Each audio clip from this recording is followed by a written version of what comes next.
Hello, ഇന്നത്തെ ഒരു കാലത്തെ വീഡിയോ ആണേ. അപ്പോൾ ഇത് ചോറിനുള്ള തീയൊക്കെ പൂട്ടിയിട്ടുണ്ട്. കുക്കറിൽ ഇത് കടല വേവിക്കാൻ വെച്ചിട്ടുണ്ട്. ഇപ്പുറത്തെ അടുപ്പത്ത് ശർക്കര കാപ്പിക്കുള്ള വെള്ളം വെച്ചിട്ടുണ്ട് കേട്ടോ. അപ്പോൾ ഇന്ന് കാലത്ത് ചായക്ക് പുട്ടും കടല ഉണ്ടാക്കാമെന്നാണ് വിചാരിക്കുന്നത്. അപ്പോൾ ഇത് ചോറായപ്പോൾ ചീഞ്ചട്ടി അടുപ്പത്ത് വെച്ചിട്ട് സബോളയും പച്ചമുളകും വേപ്പിൻ്റെ അരിയും കുറച്ച് കല്ലുപ്പും കൂടിയിട്ട് ഇട്ടു. അത് നന്നായി വാടി വരട്ടെ. വാടി വന്നിട്ട് തക്കാളി ഇട്ട് നന്നായി വാട്ടി, അത് കഴിഞ്ഞിട്ട് ഇഞ്ചി ചതച്ചതും വെളുത്തുള്ളി ചതച്ചതും ഇട്ടു കേട്ടോ.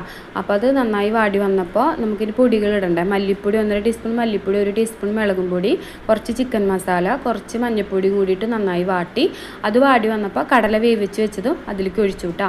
പിന്നെ നമ്മൾ കട്ടിക്ക് വേണ്ടിയിട്ട് കുറച്ച് കടല മിക്സിയിലിട്ടിട്ട് അരച്ച് വെച്ചിട്ടുണ്ടായിരുന്നു. അപ്പോൾ അത് കുറച്ച് വെള്ളം കൂടിയിട്ട് ഒഴിച്ചു. കാരണം വെച്ച് കഴിഞ്ഞാൽ നമുക്ക് കടലക്കറിക്ക് അല്ലെങ്കിൽ കൊഴുപ്പുണ്ടാവില്ല, കട്ടി കുറവായിരിക്കും, കട്ടി കിട്ടാൻ വേണ്ടിയിട്ട്.